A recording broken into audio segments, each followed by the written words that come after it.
Hello, everybody. This is David Ruebesh, CEO of Global Bit Billions Group Incorporated.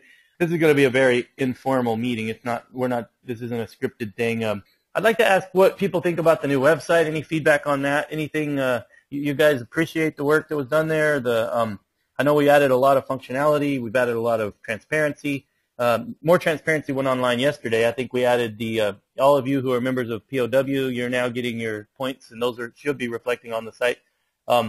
If you are a member of POW and you're not seeing your points, the reason for that is you need to email, bitbillions@gmail.com with your GBBG ID number, your POW ID number, and your POW referring link, so that we'll have all that information and get you linked up so that your points will reflect on our system. I think we also added transparency yesterday for the advertising revenue. It's not 100% in yet. We have some advertisers who we haven't collected from yet. We've been doing some testing with some bigger advertisers, so there's some of the revenue hasn't reflected yet, but people who have paid, that revenue should be reflecting now in the system.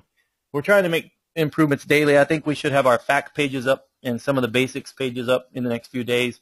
The compensation plan is now online.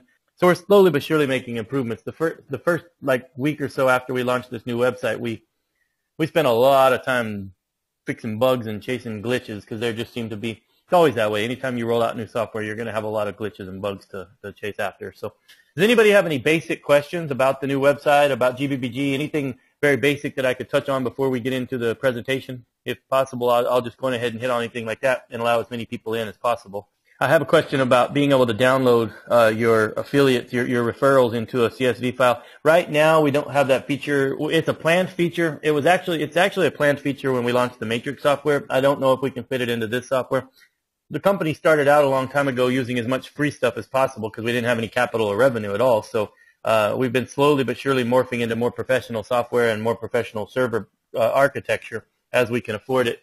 And being able to do things like downloading bulk files and stuff like that, that puts a lot of strain on a server. And so right now we're still on our very cheap servers and very cheap server architecture. So until we can become a little bit more professional in the architecture of our systems, we probably will hold off on things like that, just because right now we're pushing the limits of what our system can provide anyways, and we don't want to overstrain the system. So if we can add that, we will, but if not, most likely we'll be adding that when we do the Matrix. I have questions about translations. If anybody wants to, if we're going to be able to offer translations on the site. I know we have the Google Translate system on there now, which is a basic translation system. The plan is, once the permanent sites are in place, once we have our permanent system with the Matrix and everything, and we're finished with changing content and changing up design and stuff like that, and we have everything in a very permanent location, then the plan is to implement a proprietary translation system where users can submit translations and vote on them and stuff, and it'll make a cleaner translation model, and we'll probably even use some professional translators to translate content into 5 or 6 of the most popular languages. So over time, yes, we will have the site translated into more languages, but right now we're going to provide it in English and just provide the Google Translate for now. Where can we purchase extra co-founder positions? The easy way to purchase an extra co-founder position is very simple. You just copy your own referring link, sign out of the site, click on your own referring link, and create a new account, and then upgrade that account. And it's going to be under you, and it's upgraded to co-founder. That's how everybody does it. You just basically create more accounts. You can create as many accounts as you want. The trick is to log out of the site, though, because you can't create a new account while you're logged in. So copy your referring link, log out, paste your referring link into the browser so that you can refer yourself, because that way if you refer yourself to the system and you create a new account under your own account, then when you upgrade that account, guess what? You get the referring commission. So you get 40% back. So it's a 40% discount on the upgrade. But a lot of people do that. They'll create several, 5, 10, 20 accounts underneath their own main account or whatever, and then then just log into those accounts and upgrade them, and voila, you have multiple upgraded co-founder accounts. Each account has to be treated as a separate entity in our system because, first of all, we're building this so that in the future people can sell their co-founder and founder accounts. And if we had them all interacted, like if you had one login to 20 different accounts, it would be very difficult to break away sections of that account later on if you wanted to sell it. So each account is its own separate business entity inside of our system. So it has its own username, its own password, its own status, its own you can use the same email address and payout address for now, but obviously if you sold it to someone, they would change the payout address and the email address inside of there. And I've actually heard of people selling, I know somebody selling founder positions for I think around $500 to $1,000 a piece and getting it right now. So I've seen people selling founder spots already, the people who have multiple founder spots. So these positions will become valuable over time. But yeah, that's how you do it. Just log into your account, copy your referring link, log out, go to your own referring link, create a new account, sign in, and upgrade it. And you can do as many of those as you want. Okay, I've got a question. Is it set up this way now that you can only earn from one earning site at a time? I used to be able to have 3 tabs with 3 sites. Now I can only do one at a time. Yes. With our new system, we only allow you to get points in one source at a time. The reason for that, guys, you have to think about this. How are you getting paid for these points? You're getting paid by the people who are paying you to watch the ads. So if you're opening up 3 tabs, let's say you open up 3 tabs, one for BitFeud, one for I Want a Car, and one for BitBillions, and you go to BitFeud and you click the button to watch a video, then you go to another tab and you click the button to look at an ad, and then you go to another tab and click a button to look at an ad. Are you watching the video? Are you viewing the ad? No, you're going somewhere else. So we're not delivering to our advertisers what we promised, which is people would see their video or look at their ads. We are a very ethical company, and we feel it's ethically and morally wrong for us to tell somebody that we're going to deliver traffic to them and people will see their video or see their ad if people aren't doing that, if people are just clicking many tabs and just bouncing around clicking buttons and not really looking at the ad. What's the advertiser paying for us? The advertiser is paying us so that you will see their ad. And also, if you're clicking around on multiple tabs, you're cheating the person who's paying you. And we don't think that that's very ethical either, and we don't want that type of activity inside of our system. We want to be a high standards, ethical company that does things right. And so we don't want to cheat people, especially not the advertisers that are paying us money, which is the money that we're using to pay you. So yeah, we've closed the ability for you to click on multiple tabs, and we're actually going to implement some things very soon that will eliminate the ability to use bots or scripts to watch ads either. We're going to implement some proprietary software that's going to make it impossible. You will have to actually click the ad and watch the ad, or you will not get any points. Because otherwise, it's just a fake system, and we're not about fake systems. This is not a get-rich-quick, make money overnight, fantasy fairy tale company. We're a real business, and if we're telling advertisers that they can pay us money so people will view their ads, we want to deliver that to the advertiser. And we feel that we shouldn't cheat our advertisers, and we feel that our members who are getting paid for this should definitely not cheat the person who's paying them. So that's our very strong statement on that. We do not agree with cheating and stealing and lying to people. We feel like if you're going to watch a video, you should watch the video, and that way you'll earn your points, and that way you'll earn the money that the person paid you to watch the video. Okay, next question real quick. So soon time for the next price hike? Yeah, actually, we've sold enough co-founders. The next price hike went in place already. If you click on the upgrade button right now, you'll see the price of co-founders just jumped to $60. 250 later, it'll jump another $10. It jumps $10 every time we sell 250 spots now until they're all gone. So if you guys want to get in on the co-founder spots, you need to get in on them now before they become $100 or more. But the other good thing is, think about this, guys. If you joined a long time ago and got your co-founder for $25 or $30, right now they're selling for $50 or $60. So your co-founder spot's already doubled in value since you bought it, and we haven't even started making any money yet. So that's a great thing right there. I think after today's talk, you guys are going to really understand why you want as many co-founders as possible, because I think you're going to start to see some of the bigger vision behind this company. So that's going to help a lot. All right, let's see if there's any other questions to go over real fast. I see a person asking about the ability to upgrade your own downline members. Like we used to have on the old site where you opened up your referrals tab and there was a button to click to go in and upgrade those guys if you wanted to. And I think a lot of people like that feature because if you're running multiple accounts, you could just upgrade several of your own accounts from within one account, one master account. We're looking at the possibility of implementing that back in. We've kind of gone through a little bit of a philosophical struggle with that. And part of that is that we feel like every single business center, every account is its own business center. It's its own business. It should be completely separate from other accounts.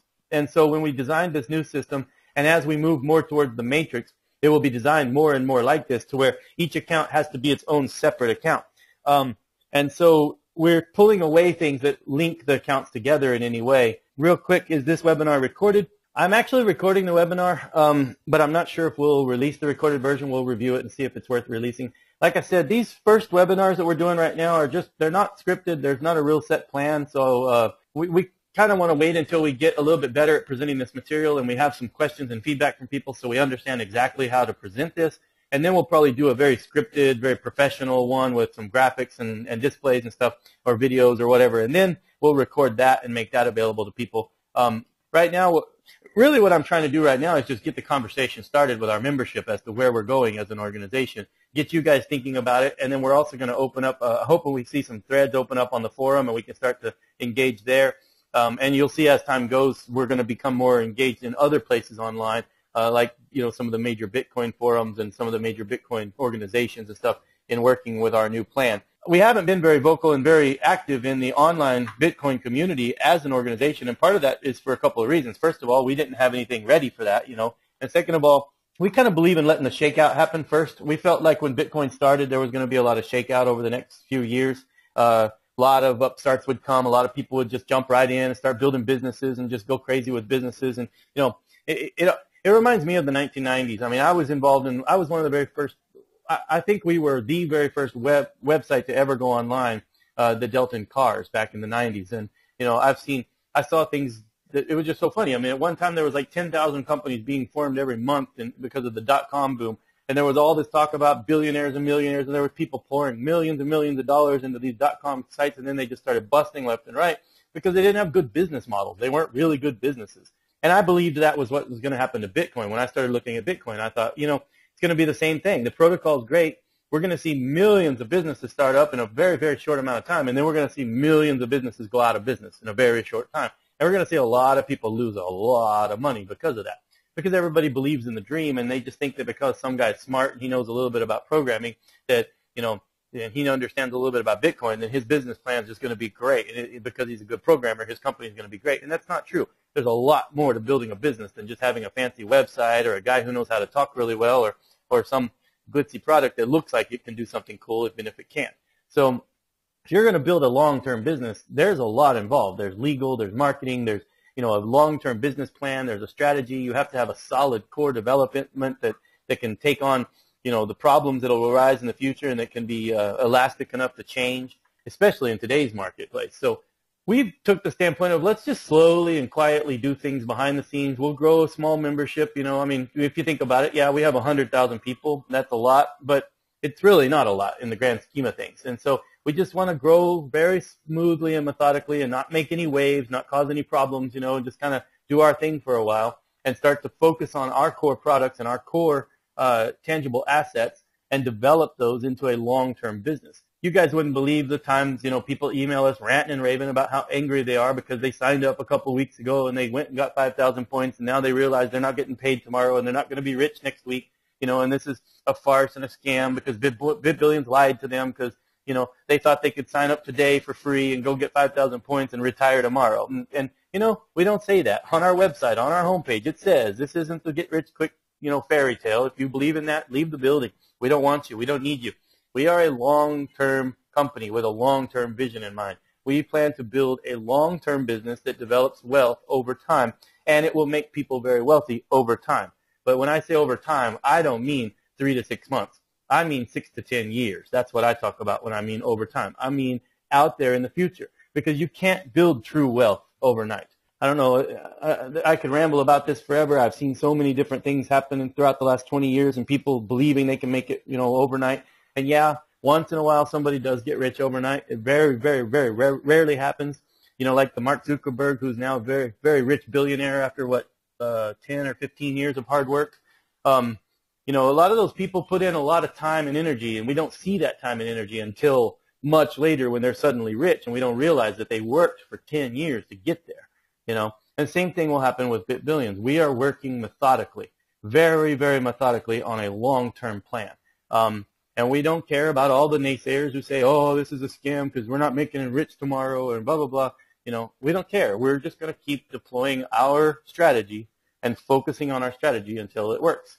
And that's the only way that this will work, is to build a solid, robust system with a very good foundation. So that's what we're focusing on. So let me talk a little bit about what BitBillions is working on in the background and what our new it's kind of funny. I told a couple of people whenever we launched this webinar, or when we announced this webinar, I said, I bet this will be the one that gets the most people registered and in there, because everybody's interested in the secret project. What is the secret project? Everybody wants to know, how am I going to get to be a billionaire overnight because GBBG is going to do some awesome thing that's going to make me rich, And yeah, I hope we all do make a lot of money from it. It's not going to happen that way. If you think you're going to sign up and buy a co-founder and then go get 2 or 3 points a month and be a millionaire, Sorry, just here to tell you that's not going to happen. But if you're going to be a dedicated person who is active and you get points as often as you can and you participate as much as you can and you have the right positions, especially if you're a founder or co-founder and you're very, very high up in the matrix, I think over time you're going to build a pretty good, substantial secondary income, and maybe even a primary income if it grows enough.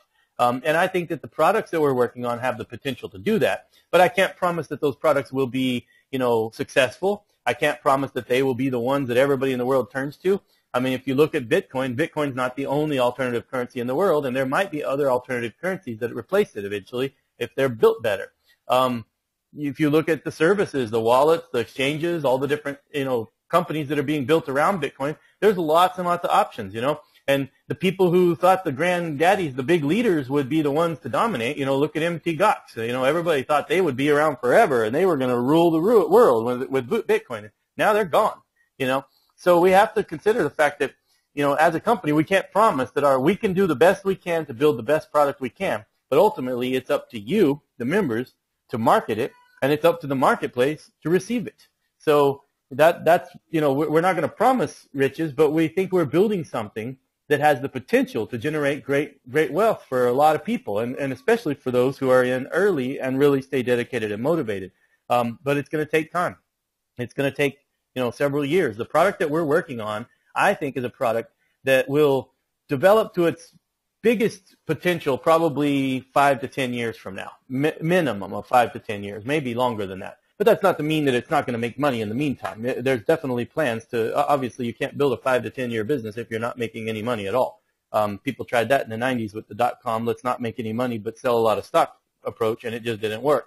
We do have revenue plans, and we do have a slow, methodical growth strategy, but I don't think this has the potential of reaching the grand vision until quite a few years down the road.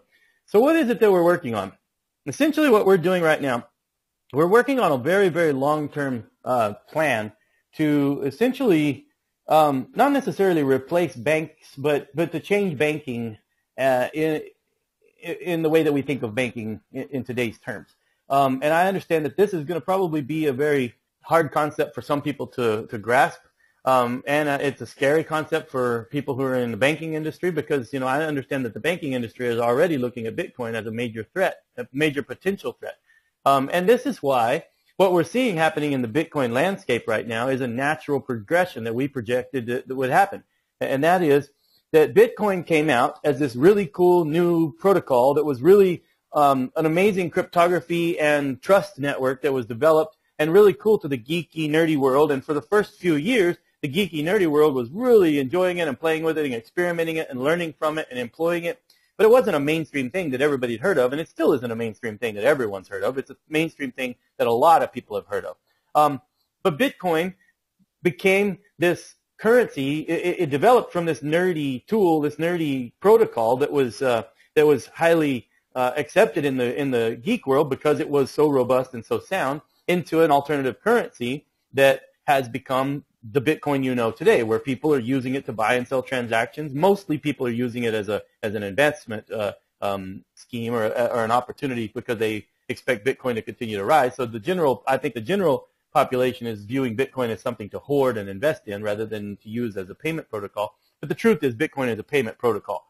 And the truth is blockchain is a decentralized trust network. That's what the two things are. They're amazing complex protocols that allow decentralized trust and allow payments to be given, and I think other things will be developed on the blockchain that will do many other things. But essentially, if you look at what's going on in the Bitcoin world today, the banks and the regulators are looking at this from two different standpoints. Regulators, governments are realizing that this is a true protocol with true potential to develop massive industries and massive employment and massive tax revenue in the future.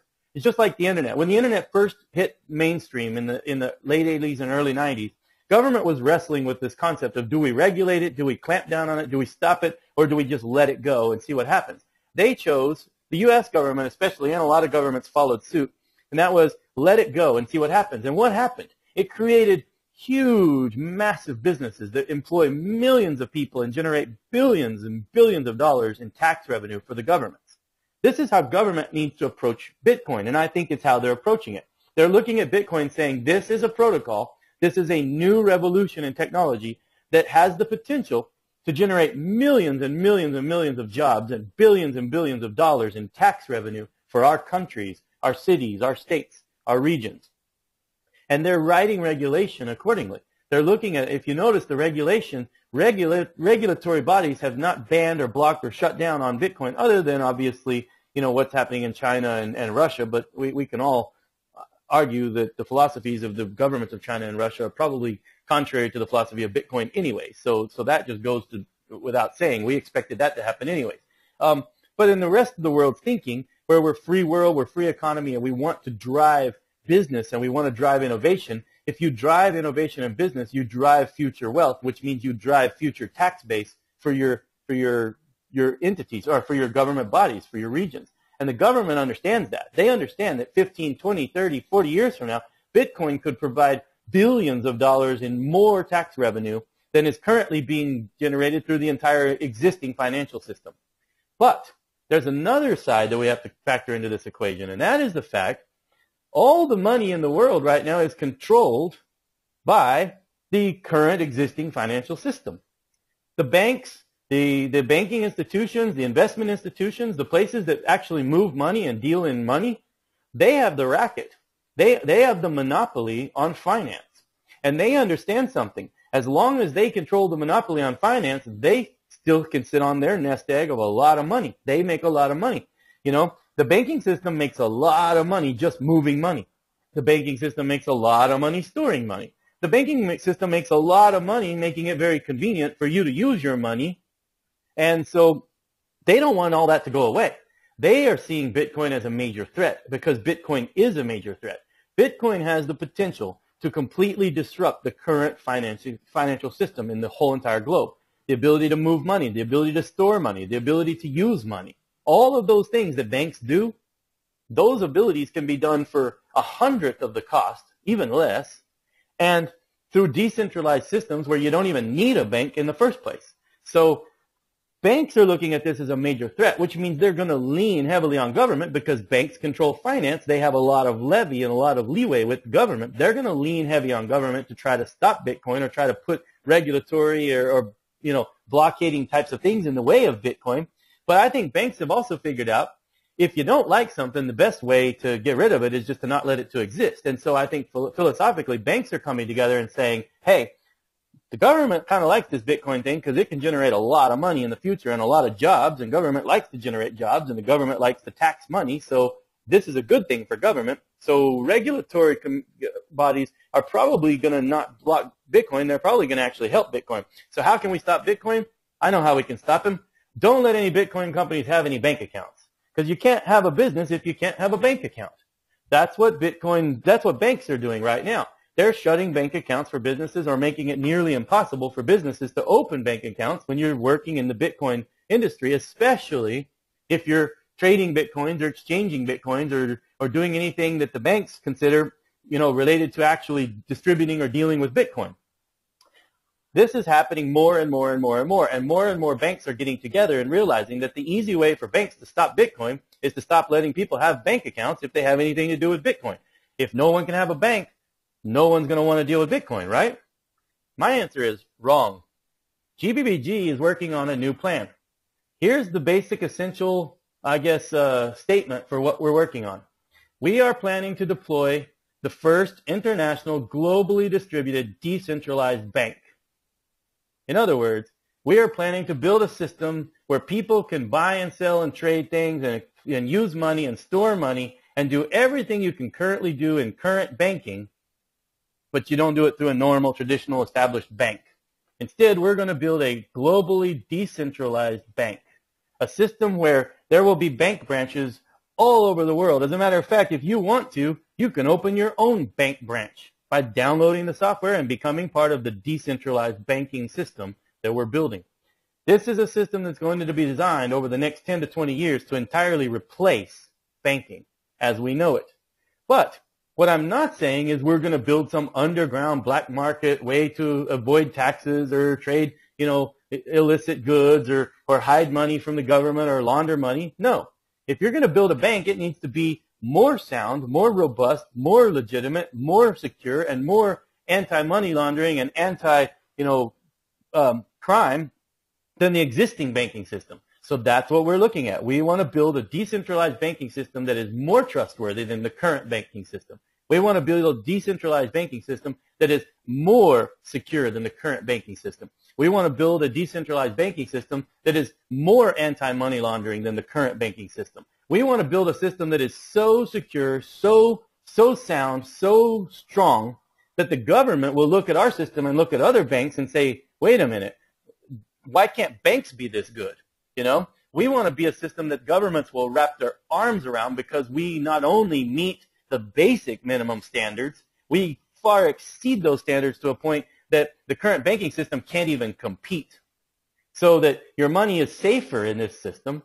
Your crime is almost impossible to do through this system. You can't launder any money through this system. And governments will wrap their arms around it because the transparency is there so strong that it's easy for them to do what they want to do most. They just want to know, can they receive their taxes based upon the revenue generated? And yes, we obviously want to be able to allow government to receive their taxes. So we are going to work for the next 5 to 10 years on a globally decentralized banking system. This is going to happen in many, many, many different stages over time. Very, very long-term plan with a very methodical step-by-step approach. The first stage to get this going is obviously to get people using Bitcoin. I've been under the belief for the last several months and probably a year now that the only way Bitcoin is ever going to go truly mainstream, where people all around the world are using it, not just the geeky people who know about it online, but people who are walking down the street buying, hamburgers on the street. The average Joe Blow is never going to use Bitcoin until Bitcoin becomes less technical than it is right now. I think one of the biggest fallacies in most Bitcoin businesses online is they're building too technical of products.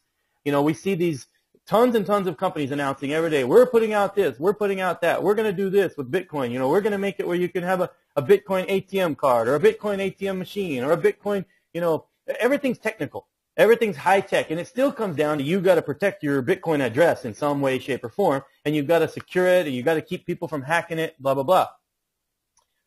Why do you think that on a global basis, the average person walking on the street understands the simplest form of money in the world is the cash in their wallet, right? If I want to walk down to the hamburger store and buy a hamburger, I pull out my wallet. Now, if I live in America, I'm probably going to pull out my debit card because the banking system has basically brainwashed us into the concept that it's safer and it's better for me to just have my paycheck direct deposited into their bank account, and then I walk around with their debit card and I spend on that all day long. But if I'm in, Georgia, where I'm at right now, the Republic of Georgia, which is in Eastern Europe, 99% of people on the street don't have a debit card. They don't have a bank card. They don't even have a bank. They have a wallet with some cash in it. No bank necessary. As a matter of fact, when I look at Bitcoin, here's what I realize about Bitcoin. Bitcoin shouldn't be considered the most technically advanced system, so we have to build more technically advanced systems on it. In my mind, Bitcoin is something that should work on the street easier and faster and simpler than exchanging a dollar for, a dollar's worth of something at a store. It should work like real cash. It should work like real cash offline and online. That's the beauty of Bitcoin. Until Bitcoin came along, nobody had an idea how I could take a $10 bill in America and send that to my buddy across the country without first converting that $10 bill into some sort of an electrical transmission through a bank or a financial institution, and then him receiving that $10 bill on the other side of the planet and reconverting it from an electrical, transmission back into a $10 bill through a bank or a financial institution. And on both ends, they're getting money. But Bitcoin allows us to do that. I don't understand why people aren't walking around the street with printed out Bitcoin wallets open up a Bitcoin wallet, put $5 into 20 different Bitcoin addresses and print out those Bitcoin addresses. Guess what? You got $100 worth of Bitcoins in your wallet in $5 increments. You can hand them to your buddy. Bitcoin should be on the street just like cash. You shouldn't need a computer or a phone to use Bitcoin. And so that's what we're working on, is a system to make Bitcoin so user-friendly, so, I guess, dummied down that it's easier to use than a dollar bill. It's easier to swap than a dollar bill. BitBillions is building a system and we're about to release this system out there to the world and start generating retailers, first we're going to have to get Bitcoin used on a global level, on a street level, in a simplified form as simple as using cash. Not me having to have some app on my Android phone, or me having to have some app on my computer, or my retailer having to have some special POS to accept my coins, blah, blah, blah. We don't need all this technical crap in the way. What we need is the ability for me to walk over to an authorized, GBBG distributor and say, hey, here's $20. I need $20 worth of Bitcoins, or I need $20 worth of doggy coins, or I need $20 worth of light coins or feather coins or whatever coins I want. Actually, I don't even ask the retailer for a particular coin. I just say, here's $20, and that guy hands me a little device that is $20 in any virtual currency online. It doesn't matter, because right now it's not a virtual currency. I handed him $20. He handed me $20 in a different form. Now, I can go across the street, walk over to a hamburger store, buy $20 worth of hamburgers, and just hand that device to the guy who sold me the hamburgers. I walk out with hamburgers. He has this little device that's worth $20. And it's worth $20 in $20 bills. It's worth $20 in doggy coins. It's worth $20 in Bitcoins. It's worth $20 in feather coins. It's worth $20 in light coins. It doesn't matter what coin it is. It's $20. Think about it. What other device does this? Real currency does this. If I walk into the bank with my debit card, or I walk into my bank and I say, hey, I'd like to withdraw $100 in cash, they take my ID, I sign a little piece of paper, they hand me $100 in cash. Now, I go to the hamburger store and buy $20 worth of hamburgers for my family, and the guy gives me my burgers, and I hand him a $20 bill, right? Now, he has that $20 bill in his hand. He sticks that in his cash register. His meat supplier comes, and he can choose to pay the meat supplier with a whole bunch of $20 bills if he wanted to, or he can take those $20 bills and put them back into his bank account, and then his meat supplier can take his debit card. Either way, it's all based on real cash currency changing hands. So what we're going to build is a system, and we're about to announce a system on a global level where people all around the world can apply to us to be distributors of our little device.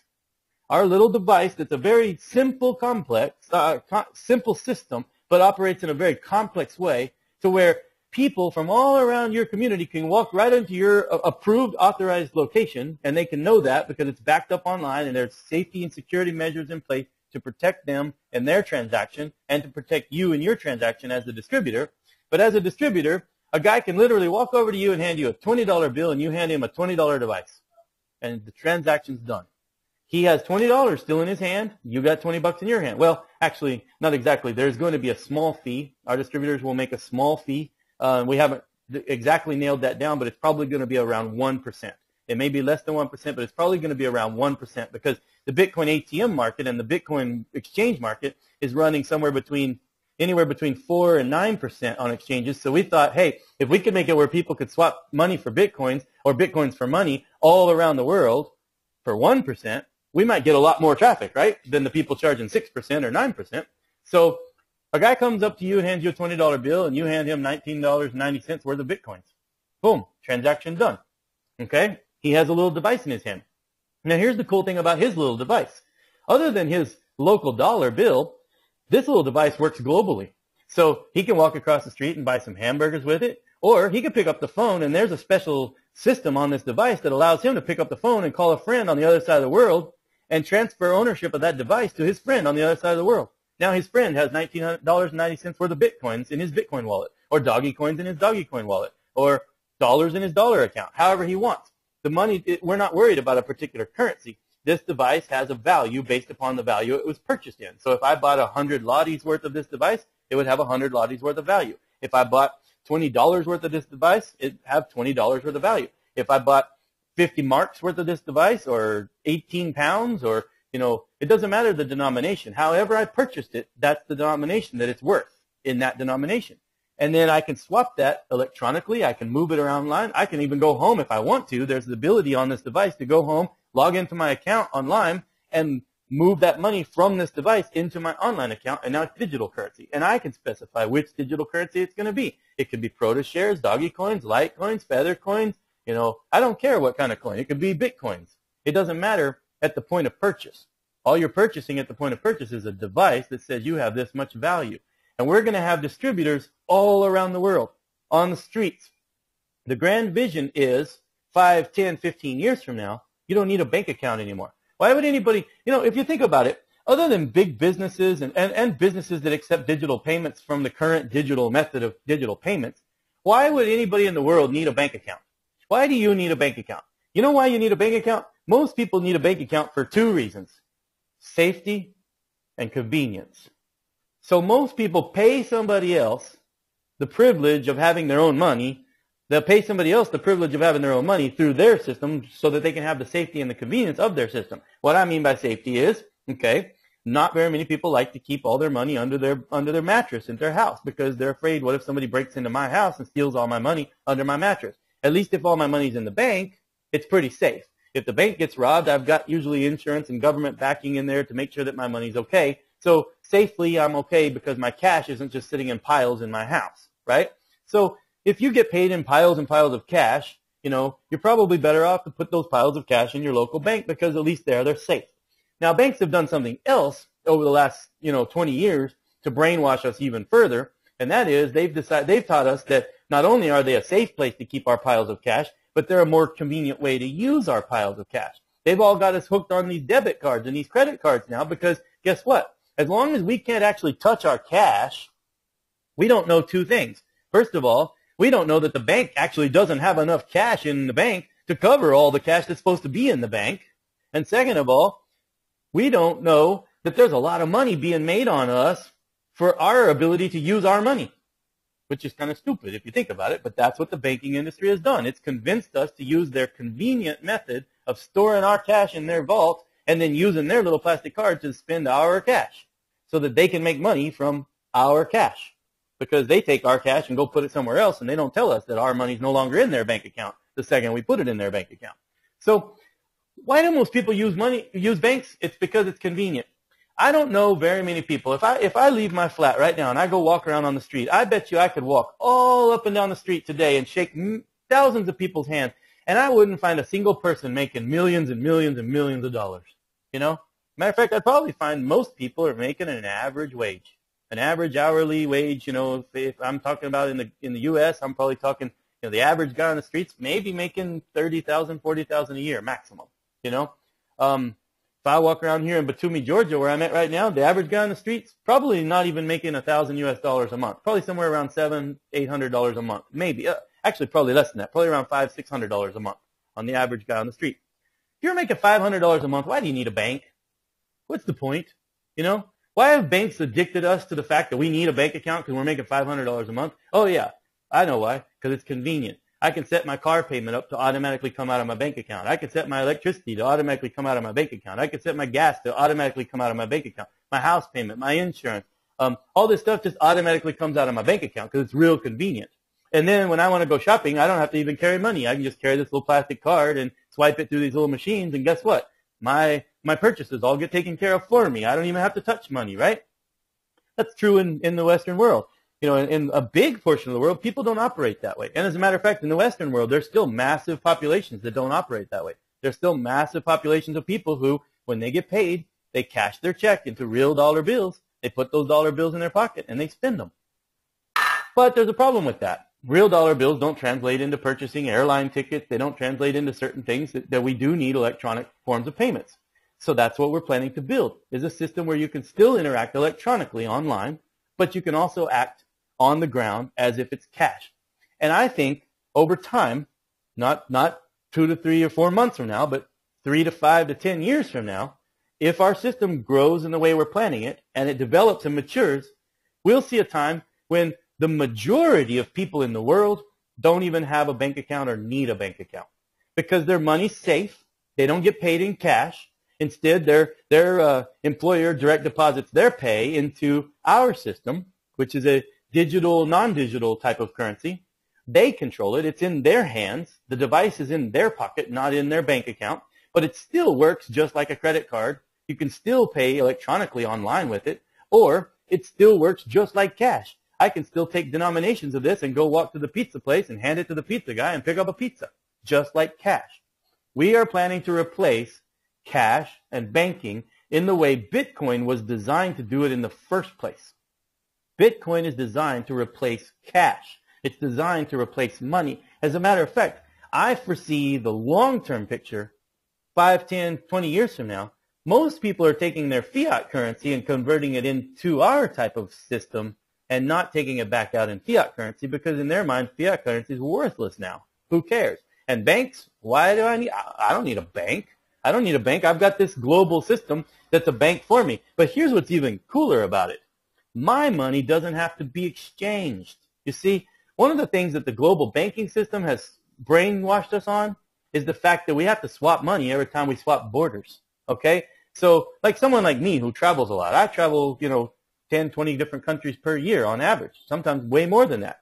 You know how many times I got to swap money? You know how many times I've got to go down to an ATM and withdraw money in a local currency, and guess what happens? When I withdraw it in a local currency, my bank sends money to an intermediary bank who sends money to the local bank in the country I'm in. Both of them take a little cut. They charge me a little bit of money, and there's always a conversion fee because I'm converting U.S. dollars to whatever currency I'm in. Or if I'm in another country and I want to buy something online through Amazon.com from America, guess what? I got to convert my money into dollars so that I can buy that thing in Amazon.com so they can ship it to me.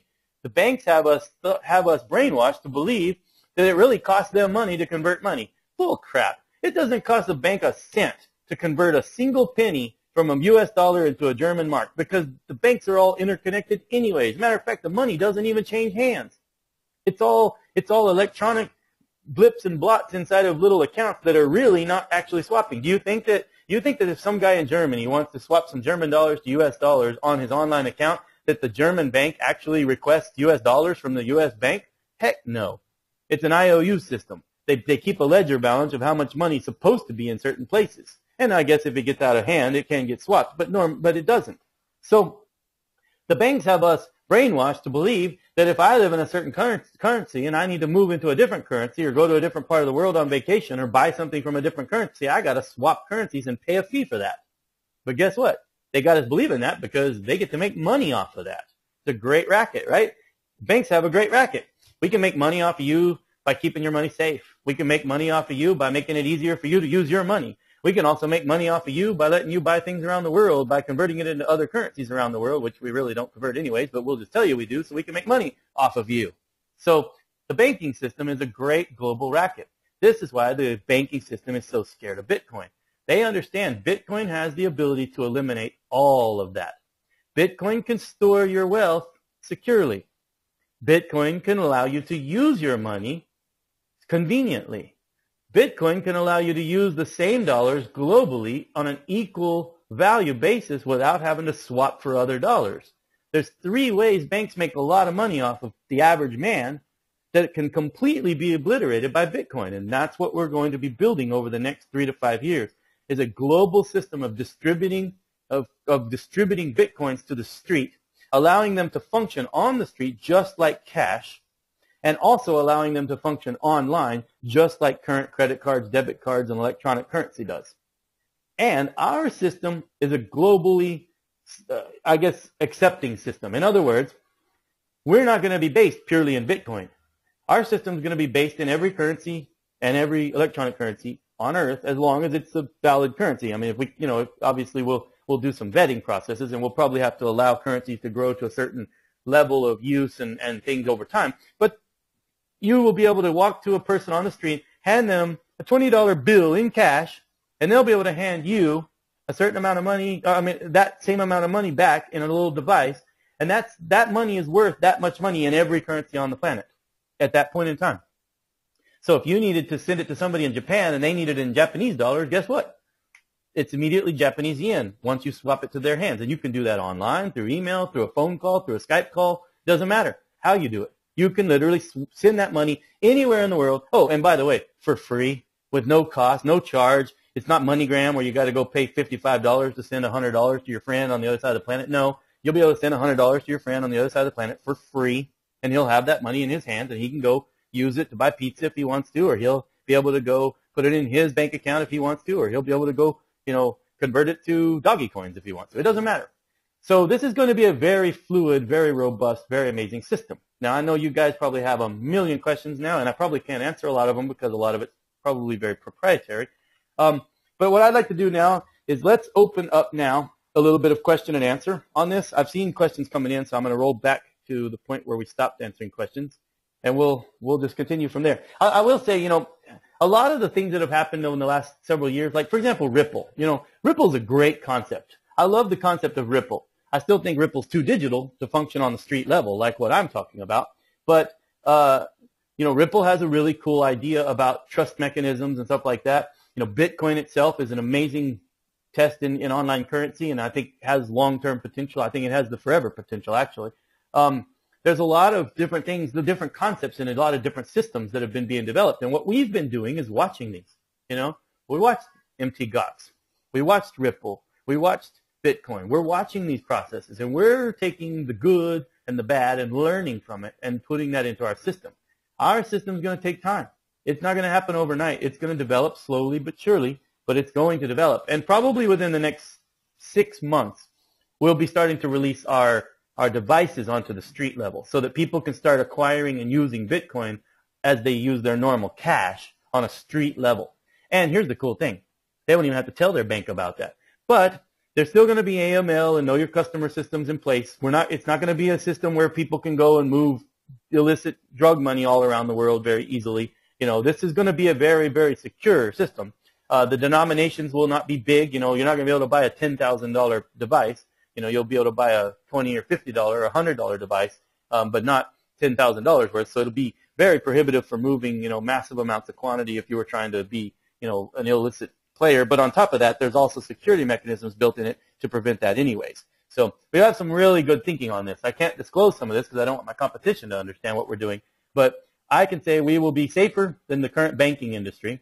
We'll be safer to prevent against money laundering than the current banking industry. And will be safer to and more convenient and easier to use on a global level than the current banking industry is. That's for sure. Okay, let's see what we got here. Okay, I've got a question here. Will GBBG rely entirely on membership to market, or are there other strategies in play? Okay, this new system we're going to launch is going to be launched entirely outside of GBBG. It's not even going to be in the GBBG program. It'll have its own website, its own marketing, its own advertising, its own distribution base. In order to distribute our device, you'll have to apply. You'll have to pay an application fee. You'll have to apply for the right to distribute the device. You'll have to purchase, you know, a certain quantity of devices up front. You'll make money off of selling them. We're a heck of a lot cheaper than getting into the Bitcoin ATM industry, that's for sure. But basically what we're doing is building a system where people will be able to distribute every virtual currency on Earth from one little device, and basically do it through storefronts. You know, I envision like currency exchange places being able to sell these devices. I envision kiosks, you know, people with little local stores will buy them. And I also envision people applying to be distributors, and then they'll take it and place those into other retail points to sell them. But I hope our device will hit the street within the next 6 months, and we'll have distributors all around the globe selling it. And then it's going to be so easy for people to acquire Bitcoins, because then it's not a matter of you having to go through a bank or a credit card or an ATM.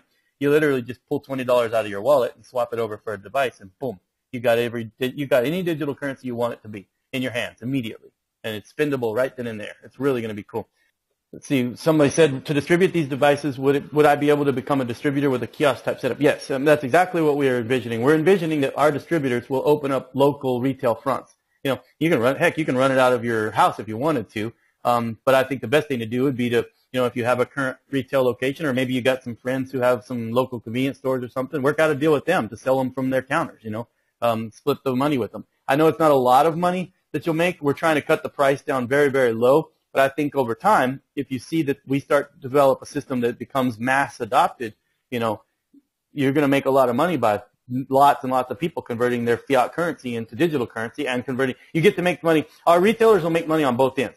If somebody takes fiat money and turns it into digital money through our device, you'll make a % on that. If they come to you with a digital device and say, hey, I want to swap this into currency, you'll take their device and hand them currency, and you'll make a % on that too. So it's basically what we're trying to do is take the exchanges, the exchange point of Bitcoin or any digital currency down to the street level, where it works just on the street, just like swapping, you know, like here, I'm over in Batumi, Georgia right now for the next couple months working on a project. And so, you know, when I need to turn dollars to Lottie, I just walk over to a little lady, there's a little kiosk on the street corner. I hand her a $100 bill, and she hands me, you know, what I think right now 180 Lottie. So it'll work very similarly to that. I got a question here. You say it will only be small denominations like 20, 50, 100 to stop laundering and illegal activities.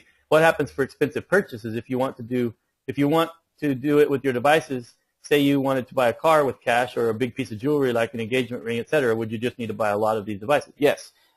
Every person will have an account, okay? Because remember, we're not just replacing cash. Our idea is not to just replace cash with Bitcoin. Our idea is to replace banking with this too. So every person will have an account. So you could go and buy, $10,000 worth of these devices if you wanted to in $100 increments and then go load them all into your account. Now here's the thing. That's the point that's the most important to the government. As long as the government can know who you are, the government doesn't mind people in their country having money. Government minds when people in their country move money around under the table and don't disclose it, don't report it, and or use it for illicit, methods. As long as the government can know who you are, if you're just a normal average citizen who's legitimately wanting to make a purchase, you can legitimately move your money into your legitimate account and you can use it to make a legitimate purchase. That's all fine. The problem is that in a lot of these online or a lot of these local Bitcoin type of scenarios, a lot of people are using it to move illicit funds because they're not reporting it because there's not a centrally controlled way of tracking that. With our system, there will be. With our system, if David Ruebesh wants to convert $5,000 into Bitcoins, then it's going to be known that David Ruebesh did that. That the system would know that.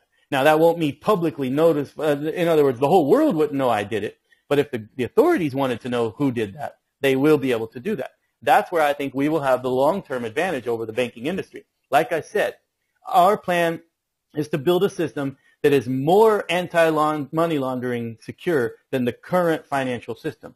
Our plan is to build a system that is more safe and sound for protecting your money than the current financial system. Our plan is to build a system that's more convenient to use to spend money on the street or online or to go travel around the world than the current financial system. Think about it like this. One of the cool things about our thinking about our new program is this. Let's say I want to take my family on vacation to Australia, okay? And I live in, London. Right now, the way this works is I buy my tickets, I, book my hotels and everything, and then I put some money in. A lot of people put some money in like a prepaid debit card or something, or, there's ways that they can carry some funds with them, not in cash because you don't walk through borders with cash anymore because they ask you about that. But you have your ATM card or your debit card. Most people just use their local bank. They'll go to their local bank and say, hey, I'm going to Australia next month. Authorized charges through Australia on my account. And the bank says, okay. And then they hop in a plane and fly to Australia. And the first thing they do is go to a bank account or an ATM or something to withdraw Australian currency. So I've got to swap my UK pounds into Australia or my euros into Australian dollars in order for me to live and function in Australia for a few weeks while I'm down there. What happens if you could do this? You walk into your local GBBG retailer and you hand him, $2,500 or $5,000, however much spending money you're going to need on that vacation. He hands you 25 little $100 devices, You slide those in your wallet because they're going to be very, very, very tiny. You can fit them all in your wallet, very easy. You hop on the plane, you fly to Australia. You get off the plane in Australia, you walk right over to the GBBG retailer, hand him the device. He hands you Australian dollars, and there was no exchange fee. There was no cost. It didn't cost you a penny. Your bank didn't make any money off of you doing that. That's freedom right there. That's what we're working on. What about tax laws is a question I just had. What about tax laws? My personal feeling is this. If you owe the government taxes, you should pay it. I think tax laws are between the citizen of every country and their government. The way I look at it is this. I live in the United States of America. I'm a U.S. citizen. My business is based in the U.S. and I report my income and I pay my taxes, period. If somebody pays me in rice, let's say I had a $10,000 product to sell and a guy walked over to me and says, man, I don't have $10,000, but I got $10,000 worth of rice. And I'm thinking, I actually happen to need $10,000 worth of rice. Okay, I'll hand you my $10,000 product. You hand me your $10,000 of rice. Does that mean I'm suddenly exempt from telling the government I made $10,000? Heck no. I'm supposed to report to the government. I sold my $10,000 product. I received $10,000 worth of value in return, and here was the profits that I made, and I'll pay my taxes on that. Taxes are between you and your government. If people want to avoid taxes, that's between them and their government, and I hope their governments catch them and throw them in jail. That's what I hope. I hope that everybody that evades taxes and does illegal and illicit things gets caught and serves their punishment. We're not going to build a system that will allow them to do that. Let me ask you a question. Can you walk in Walmart right now in America with, $1,000 and buy $1,000 worth of prepaid Visa cards? Heck yeah, you can. But you know what? You still got to report taxes if you've made that $1,000 somewhere else, Just because you can use your money doesn't mean you can avoid taxes. And we're not going to build a system that's going to be, our system's definitely not going to allow people to some way hide money from the government or avoid taxes. I'm sure there's crooks that will always find ways to avoid taxes, and there's crooks that use the current banking system for that. But that's between the crooks and the taxing authorities in my mind. I don't see any way that our system is going to be designed in such a way that people could use this as a way to launder money, avoid taxation. Matter of fact, I believe people should pay their taxes. Otherwise, we wouldn't have roads, we wouldn't have police forces, we wouldn't have militaries, we wouldn't have schools for our children to go to, So I'm very anti people asking me how they can avoid taxes or what about tax, because my opinion is you should pay your tax. Think about it this way. If you have $1,000 in your hand in cash, you somehow acquired that, right? So that's between you and the government to report how you acquired that $1,000. If you swap that $1,000 into our system, one of the good things is, at least now the government will definitely know you swapped that into our system, or they'll have an ability to know that if they needed to. Because we plan to comply and work with every government regulatory body on the planet. Everywhere we have distributors, we will work with those governments to make sure that those governments understand that we are not hiding anything. Everything is completely transparent, and they can find out the information that they need to enforce their laws in their country. That's what they care about the most. The banking industry doesn't like us and won't like us. The governments will love us. That I can guarantee. Okay, next I see. Since there are not a lot of places that accept Bitcoins now, how would this work in 6 months when this comes out? Well, I think right now it would work about the same. It's not like we're magically overnight going to solve the problem of everybody in the world accepting Bitcoin. But I think that over time, if we can make a more convenient way, I think the problem with accepting Bitcoins for retailers is twofold. Number one, the average person on the street doesn't have them, so he's not asking, can he use them there? And number two, a lot of businesses are afraid if I accept Bitcoins, my bank's going to close me down and I won't be able to sell my product for regular money either. So a lot of businesses are scared to open up Bitcoin acceptance because they have to convert that Bitcoin into real money at some point in time. And if they convert that Bitcoin into real money and then they deposit that to their bank and their bank comes along and says, hey, you're accepting Bitcoins through Coinbase or BitPay or somewhere, and so we're going to shut your bank account because we don't agree with Bitcoin. Guess what? Now that little local retailer or restaurant or whatever, he's out of business. He can't have a bank account. So I think the two reasons behind businesses not accepting Bitcoin, the biggest reasons are, number one, their average customer is not walking in asking, can they use it? And number two, they're afraid of their banks. Okay? But now, if there was a device on the street, just like a $20 bill, where their customers walked in with this little device, they don't have to do anything online. They don't have to convert anything. They don't have to deposit anything to their bank account. The guy actually literally hands them the device, and they take it from his hands and stick it in their cash register, hand him the pizza, and now they've got the device, and it's worth $20. And they can take that device, and they could go over to the local GBBG place if they want to and swap it for cash if they want to. Or they can go online and order some meat to make more pizzas with, whatever. It works just like cash. It completely replaces the bank. They don't even need to tell their bank they're accepting this. As a matter of fact, we think one of the easiest ways to get more businesses accepting Bitcoin and more on the Bitcoin bandwagon is if they didn't even have to tell their bank they accepted it in the first place. Because it doesn't have to go through any electronic channel. It doesn't even have to be deposited into the bank, period, at all. I can sell you a pizza. You hand me a device that's worth $20. Same thing as if you handed me a $20 bill. I hand you a pizza. I slide the device in my cash register just like I would have slid your $20 bill in my cash register. And boom, done. I don't even have to deposit it to my bank account. I can actually, if I wanted to, open up an account with GBBG and I can deposit all my electronic currency there and keep it completely separate from my bank currency. My bank doesn't even know I take Bitcoins or doggy coins or Litecoins or Feather coins or any other coins. Matter of fact, I don't just accept Bitcoins. I accept all virtual currencies through this device. So I think it'll be a really big thing for the retailers. But I obviously feel like it's going to take time to grow this. It's not like we're going to release this device in 6 months and suddenly every retailer in the world is going to take it. People are going to have to be educated. Our local distributors are going to need to get out and beat the streets and talk to local vendors and local, businesses about accepting this, Same thing. I mean, think about when ATMs and debit cards and Visa cards first came out many, many years ago. Do you think that the first day that the first Visa MasterCards were published that every business in the world suddenly accepted them? Heck no. Visa and MasterCard worked for 50 years to get businesses around the world accepting their product. They're still working in many countries trying to get people to accept Visa and MasterCard. So it's not like it just happens overnight, but I think it will happen better if it's easier and more convenient, which is what we're working on. Easier and more convenient. You don't have to go through a bank. You don't have to convert anything electronically. You don't have to use some fancy POS system. You don't have to have some Android device or some application on your computer or your sales register. You don't have to have any new equipment at all. You don't have to go to a Bitcoin ATM. You don't have to do any of that. You just swap a device for your pizza and boom, transaction's done. Same exact transaction as if I handed you a $20 bill. Same exact transaction, no difference. Okay? All right, second law. Tax laws can be restrictive and can vary year by year by area. Yep, you're right. Taxes change all around the world. I live in the U.S., so I comply with U.S. tax laws. People who live in London should comply with U.K. tax laws. And that's just part of life. I mean, we all live under a government. We all need to pay taxes to our government. If you don't like that, probably should move to a country where there's no government and no taxes, and then you'll be happy. But if you live in a place where you have a government and you have taxes, I think you should comply with your government's tax laws, especially when it comes to selling in products and receiving currency or barter or anything. I think it's hilarious, all this talk about tax and Bitcoin. I've been laughing about it since Bitcoin came out. I read all these threads, and I even read them on the Bitcoin Foundation, all this discussion about Bitcoin and taxation and Bitcoin and finance laws. And to me, it's the stupidest thing in the world. I'm like, okay, wait a minute.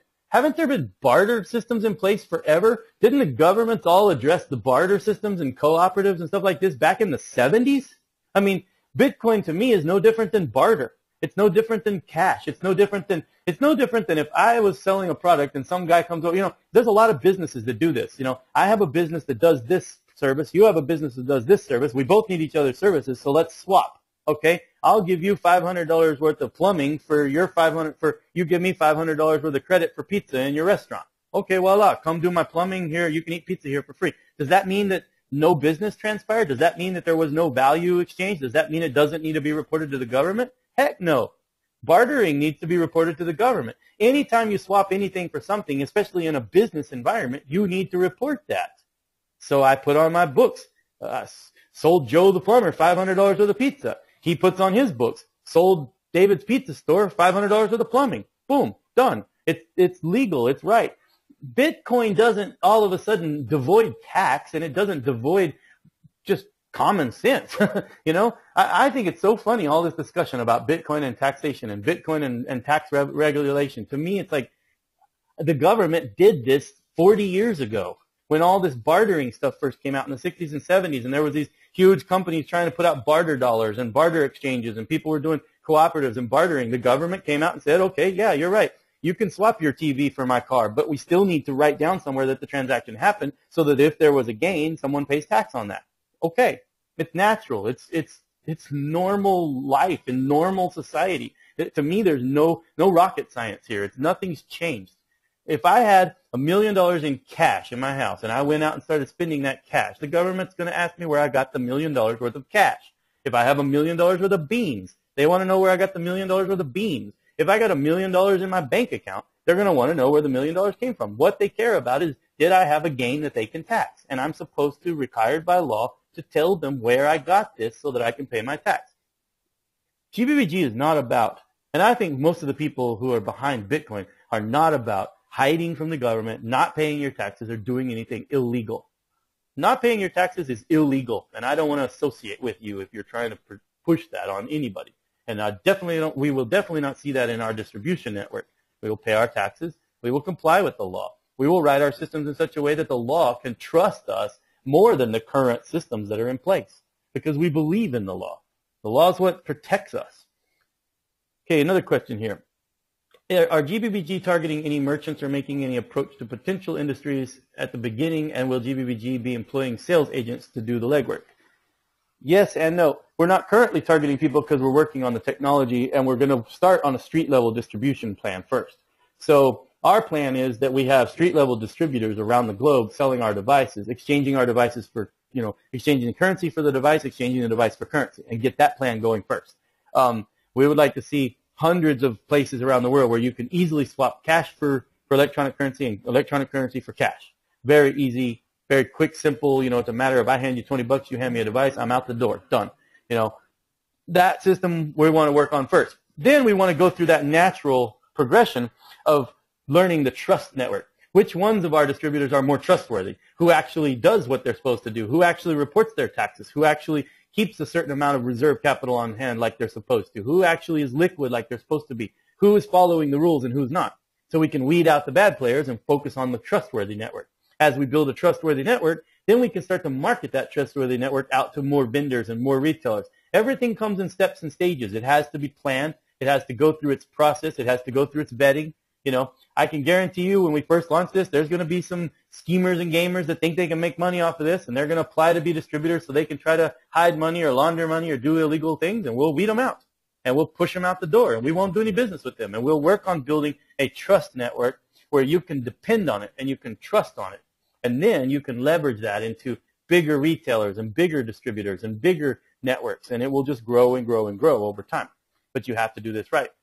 I've got a question. Canada Revenue may want IDs. Every single account we have on anywhere in the globe. The question says, Canada Revenue may want IDs connected to an account. What I was going to say is, obviously you've missed my point on what I was saying. We are going to build a system that is more AML secure than the current financial industry. Okay, so the very basic requirements of AML and know your customer laws will be blown away by our system. And some of those basic requirements are we know exactly who you are when you have an account. So if you're going to open an account with us, we're going to know who you are. You're going to supply many forms of ID. You're going to have a lot of things on file so that if you're hiding money or doing anything illicit or not paying your taxes, the government will easily be able to know that through our system. I'm not saying we're trying to build some black market system here. We are trying to build a system that governments are going to love more than the current financial and banking industry. Let me say that again because I've had several people, I guess, missing this point. We are going to build a system that is more AML secure, more trustworthy and transparent with the government than the current financial and banking industry. Okay? So I think that that would automatically imply we're going to know who you are if you open an account. If you buy our device, if you swap money for our device and then try to use that device, we'll know it. It's not going to be like public knowledge. I mean, the system will have the ability for that to be known. So if somebody wants to try to hide $10,000 in our system, it ain't going to happen. They're going to be found, period. But here's what's even better about it. When our system goes into place, you're not going to have to worry about people stealing your money either. I think there's a lot of flaws in the current Bitcoin exchange and wallet industry that open people up to too much theft, especially the average person. The average person doesn't know how to deploy 7 layers of security with all your anti-keylogging, anti-cloaking, man-in-the-middle blocks, all your different layers of security on HTTPS, all your, in my mind, if you want to secure a Bitcoin wallet and use one online, you better have at least 15 different things installed on your computer to protect you from ways that people can steal those Bitcoins from you. At least 15. Plus, you better be using 2 different passwords, 2-factor login, a couple of different security questions and different things, even if you want to use or touch your Bitcoin account. Because the Bitcoin industry has not built systems that are secure enough for the average person on the street. Our system will be built so secure that if somebody steals your Bitcoins, we're just going to give them back to you. Because we can guarantee you they ain't going to steal your Bitcoins. They're not going to be able to get into it. It's easier for them to just go take your money out of your bank account right now than it will be for them to take your Bitcoins from us once we get our system in place. I hands down can guarantee you that.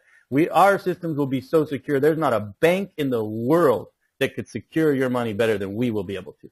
That's hands down a guarantee. I think that feature right there is going to attract a lot of people. Are there countries like Zimbabwe who are on the economic sanctions be considered for the devices? I don't think so. Obviously, our goal as a company is to be as absolute compliant with international laws and banking laws, and obviously we want to make sure that we can open our market up to as big of a global market as possible. So we're not going to deal with North Korea. We're not going to deal with Cuba. We're not going to deal with, countries that are sanctioned and blocked by the rest of the world. We're not going to deal with them. Why? Because we don't want to really be stuck only being able to deal with North Korea. We don't think that North Korea is a big enough market for us to build our entire business model on. We would rather build our business model on the U.S., Canada, UK, Australia, the rest of the world. So, no, we will not be dealing with countries that are blocked by the rest of the world because those countries don't comply with the rest of the world. When they shape up and they comply with the rest of the world, then, yeah, we will gladly open our product up to them, but not until that point in time. We aren't trying to hide anything. We're not trying to do anything illegal. We're not trying to facilitate anything illegal. We're not trying to avoid taxes. We're not trying to do anything wrong. We want to do everything so right that the government loves us. Loves us.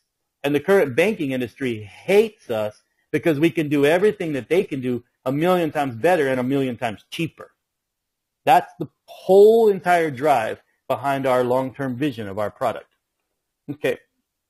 Will this device be capable of doing things the other way? Say, for example, if I had one BTC and maybe a Coinbase wallet or a cold storage, is there a way I could get this one BTC onto a device? Absolutely. It'll take you about 4 seconds to do that. Well, actually, it'll take you as long as it takes you to log into your Coinbase account or your other wallet account. And the reason I say that is I hope it doesn't take you 4 seconds to log into your Coinbase account, because if it does, you're in risk of someone stealing all your Bitcoins from you. So I hope your Coinbase account is more secure than that. Maybe it takes you a minute to log into your Coinbase account, and then if so, it'll take you a minute to get those Bitcoins from your Coinbase account into your device. Okay, to get possibly set up with distributorship, will there be some kind of marketing material to help? Yes, we're going to build a whole entire package. There's a whole website coming out in June that's all about marketing first. Actually, it's two things. We're going to do two things starting in June. We're going to start crowdfunding our new program, and we're going to start accepting applications for distributorships. And those will be two different things. The crowdfunding will be people who want to donate to this new concept. They can donate money, and basically what they are doing is they're going to have credit on the system whenever the system goes live. So we're basically just pre-selling the future product. So it's not a true donation. You're actually just, it's kind of like most donation plans. You go to these crowdfunding things and you donate $100, and they're going to ship you whatever product whenever it finally comes out. So similar thing. We're going to start crowdfunding the program for the average Joe on the street that wants to get some credits in the system now.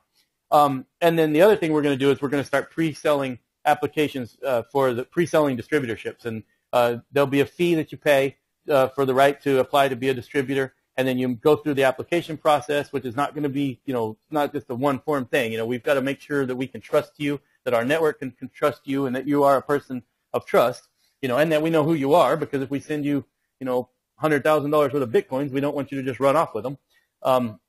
Or run off with your customers' money if that happens. So we're going to have a good application process in place. But yeah, that's all coming in June. The ability to start helping to get this product going, because this product is not, it's not completely developed, and it's going to take some time. We still need capital. We still need a lot of work. Marketing is our next phase. Legal. I mean, if you guys think about it, every single country where a distributor applies in, we're going to have to deal with that country. We're going to have to talk with that country. We're going to have to make sure that they understand that we're not doing anything illegal, and that we're not hiding anything, and that things are actually going to be better than their current banking system. So there's going to be some process here. This is something that's going to take time. But we think that Bitcoin has already done a lot of this work for us on a global scale. Now it's time for us to come in behind that with a much better package than what's currently out there. I've got a lot of comments about tax here. I'm just not even going to talk about them. We can go on for years and years and years discussing tax. I think in my mind, I think tax has been being discussed for close to 3,000 or 4,000 years now, and it's probably going to continue to be discussed. So my personal feeling is you should render unto Caesar what is Caesar's. I just believe that that's the law. I believe that that's the moral and ethical thing. I'm always surprised. I will say this.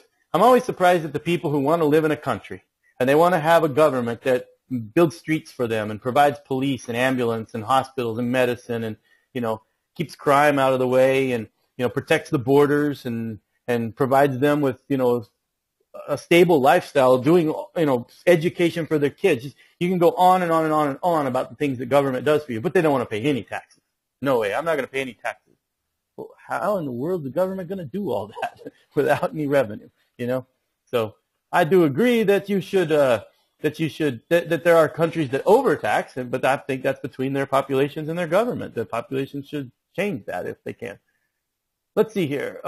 Does the device give change back from, here's a good question. Let's say I walked into a pizza store with a $20 device and I bought a $15.95 pizza.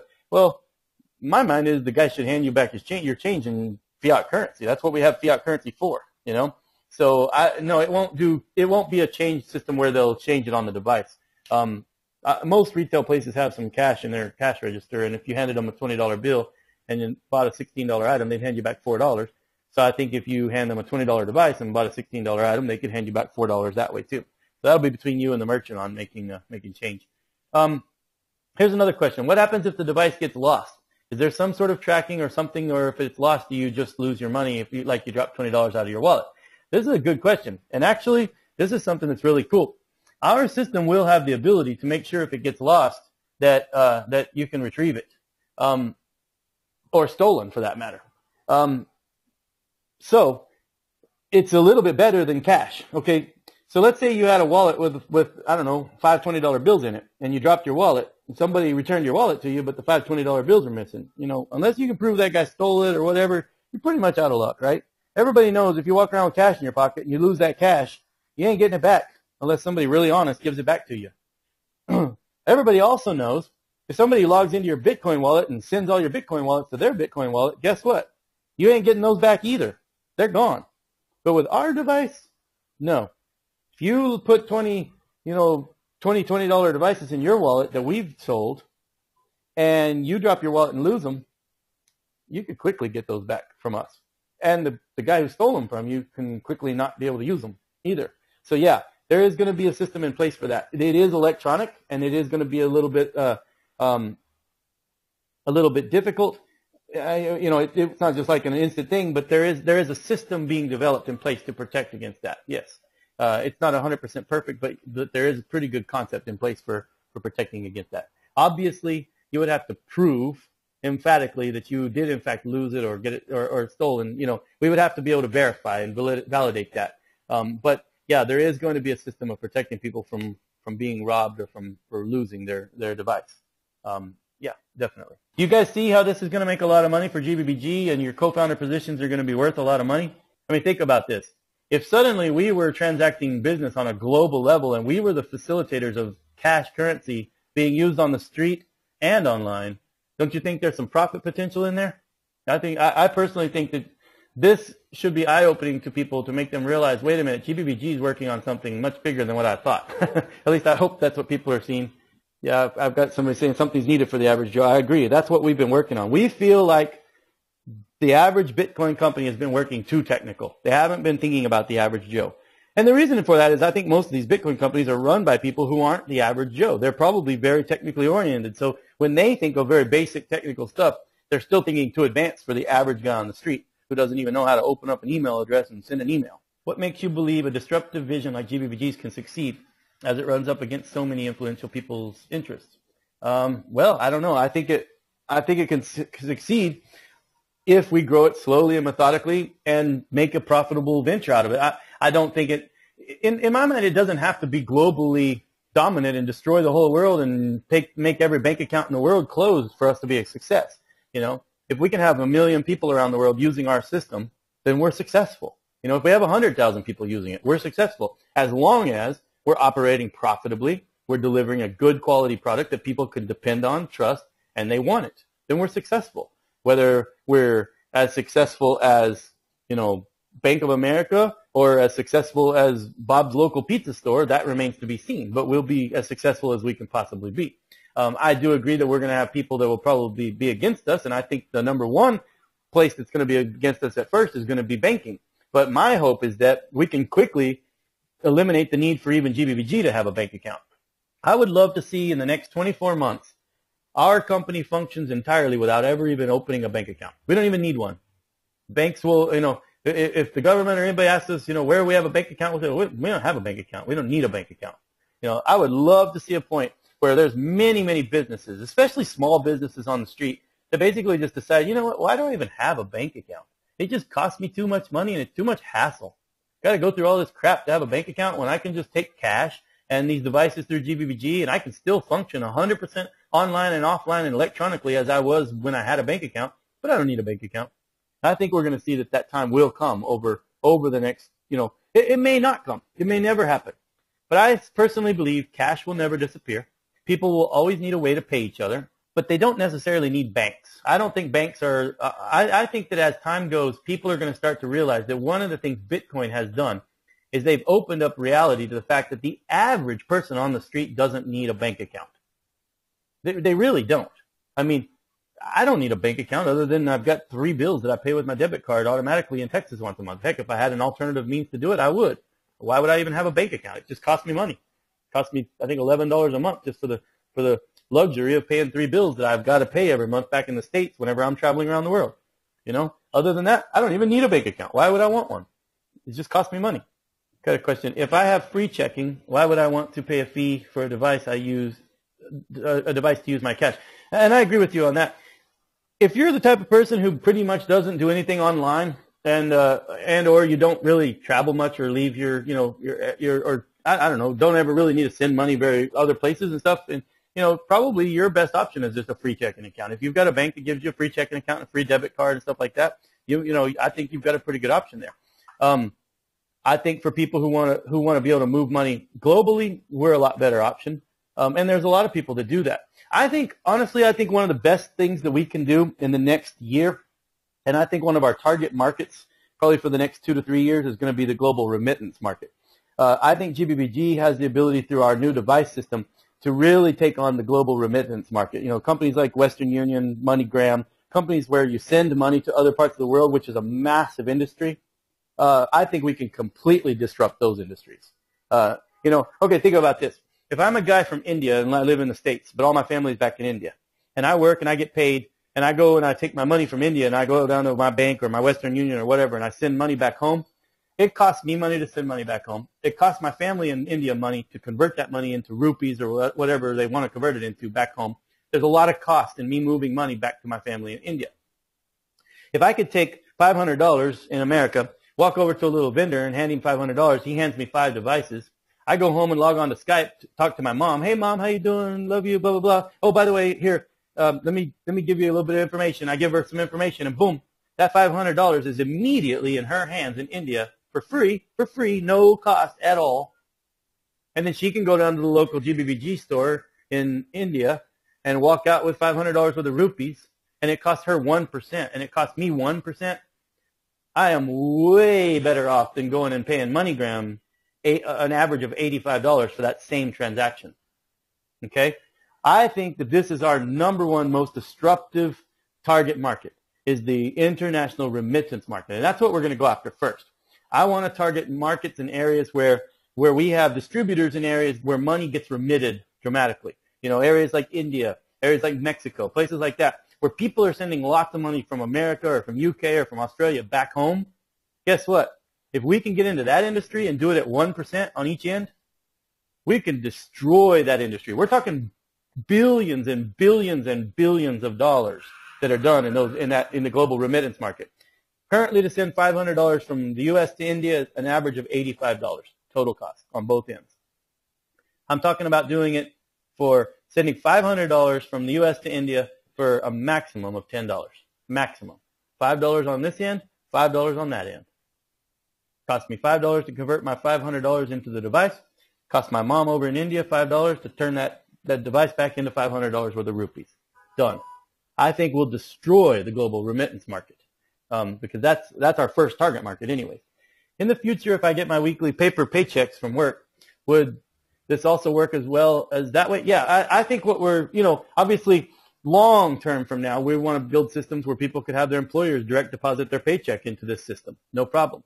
Another thing that we want to do is I think a lot of our retailers have other opportunities. Like, for example, if I was a GBBG retailer that sold these devices, I might want to start cashing checks. You know, people can walk in with their paychecks. I'll charge them 1% to cash their check, you know, and then 1%, or maybe just make a special, you know, maybe for 1.5%, I'll cash your check and give it back to you in electronic currencies, you know, or whatever. I mean, we'll let our retailers build business models around it. There's so many services that can be built around this type of a service.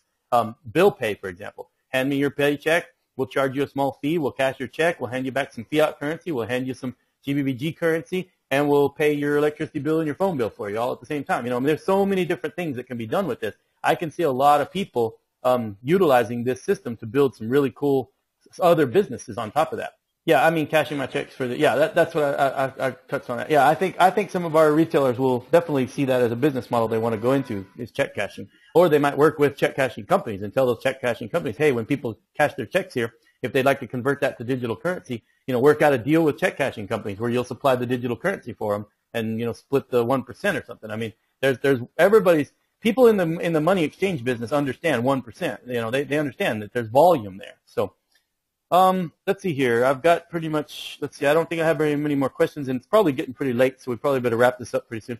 Would you be able to exchange a $100 device for, say, five $20 devices? No problem. Yep, you'll be able to walk into your store and swap them, no problem, or even do it on the street. You know, you got a buddy that's got five $20 devices in his pocket, and you got a $100 one, swap them with him. Who cares?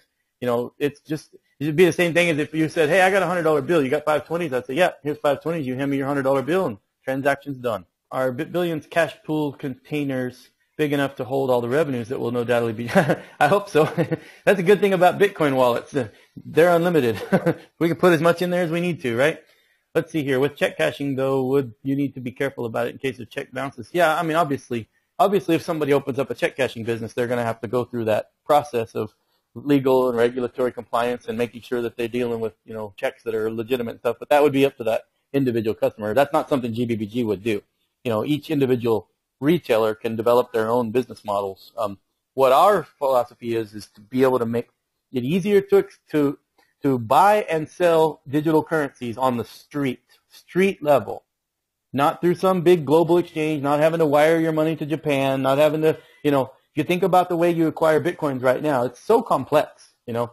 To acquire Bitcoins is pretty complex if you want to buy them. You've got to open an account with an exchange. You've got to send money to that exchange. There's probably some cost involved. I mean, I wonder how many of you have actually sat down and calculated how much it costs you to actually buy a Bitcoin, you know? And it's not just the cost that it cost, you know, let's say Bitcoin's selling right now for what, it was around $440 today, I think. Yeah, it's $439.36 on CoinDesk right now. So let's say I wanted to buy one Bitcoin, you know, and I had $439.36 in my local exchange account. I'd buy that Bitcoin, they'd take my $439, right?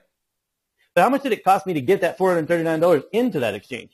You know, a lot of people aren't calculating that cost. It takes money to get that money into those exchanges. You know, and then on top of that, those exchanges are usually charging you a fee when you swap currencies and when you withdraw fiat currency. So, you know, it costs you money to do this. I'm talking about being able to walk over to the local corner of your street and hand a guy a $20 bill and he hands you back. I guarantee you most people are spending more than 1% buying Bitcoins right now through any exchange, especially through Bitcoin ATMs. I mean, you go to a Bitcoin ATM, you're spending a minimum of 3%. I think most of them are around 5 to 6%. Okay? So you're spending way more to buy Bitcoins right now.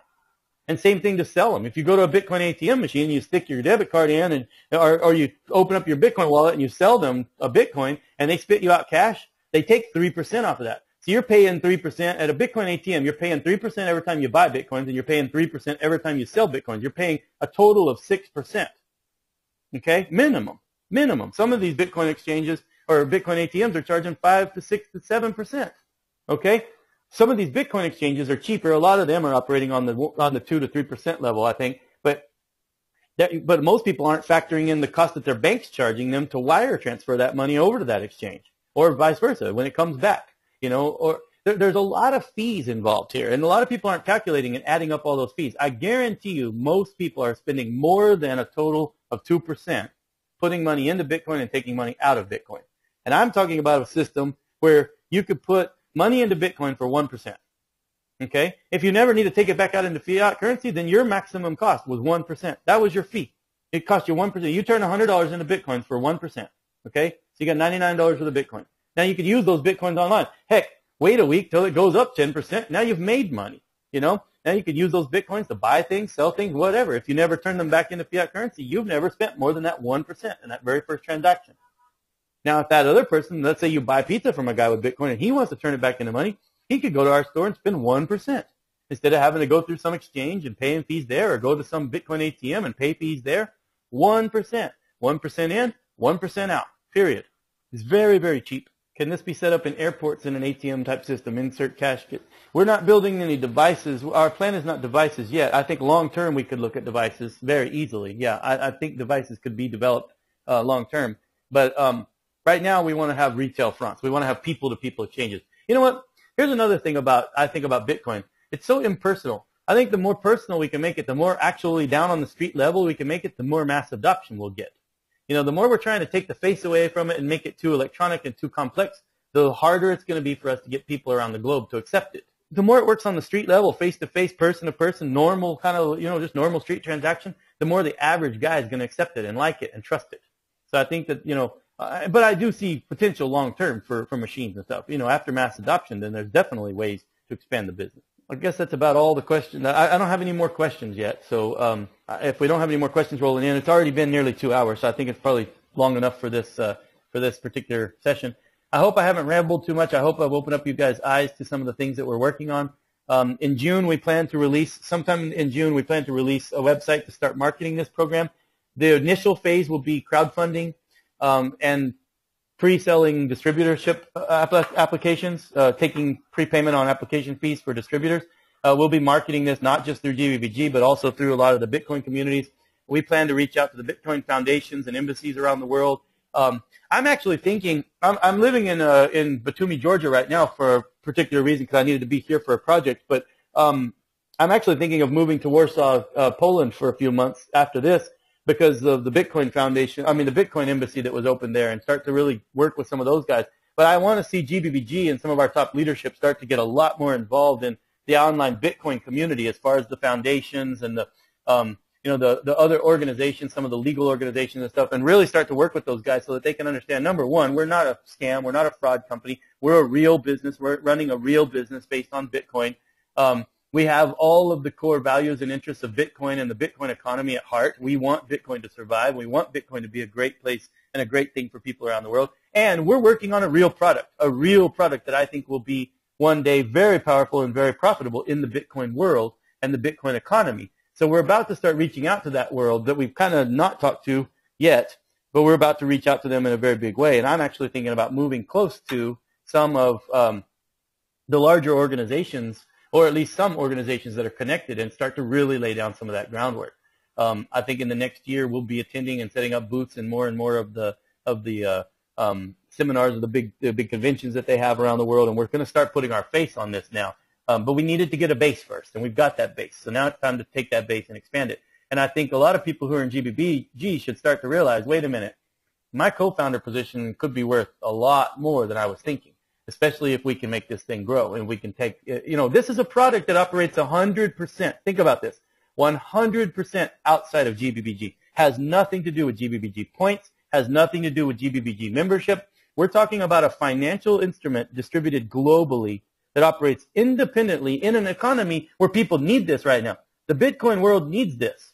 This would just do nothing but produce revenue back into GBBG, which goes into the matrix, which goes into our membership's pockets. That's the grand picture there for all of you, for us and for all of you. So, okay, guys, I'm going to wrap this up. I hope this was a good enough webinar. I hope you guys learned something. What I really hope is that you guys will get out there and talk to people on the thread, the Bitcoin thread, talk to your downlines, let them know what we're talking about here. I'm going to put a recorded version of this up. I think it's a good enough discussion to put a recorded version up on the site where people can listen to it. And I want you guys to just to really try to get this information out there so we can start getting people excited about GBBG and BitBillions and understanding it's not just the BitBillions website we're building. We are looking way bigger than this, at a way bigger picture and a way bigger product that has much more potential. And it's about time to start the crowdfunding for that big project. It's about time to start laying the legal and association connection type of relationships for that product. We'll start selling distributorships very soon. We'll start manufacturing the devices probably in the next 3 to 6 months and distributing them to our distributors so that they can start selling them on the streets. There'll be a website. One of the cool things about our system is there will be an online place where you can go anywhere in the world and look up local distributors so you can know exactly where to go in your community to find the guy who's authorized and who is a credible, trustworthy distributor of our devices and buy your devices there. So we're going to build a really cool system here on a global level. And so it's time to start really getting excited now, guys. This is about to move to a new phase in the next 3 to 6 months. So thank you all for attending the webinar. Thank you for your questions and your discussion. You guys have a great rest of the day or morning or night or whatever time it is in your part of the world. And again, just thanks for being part of GBBG and for putting your support behind us. It really motivates us to know we have so many people, over 100,000 people now supporting our organization and working with us. We are moving along at I know we're moving at a snail's pace, but we are moving along in a very concentrated, very defined direction. And I think we'll see success long term for all of us. You guys have a great evening, or great day, a great morning, or whatever. Goodbye.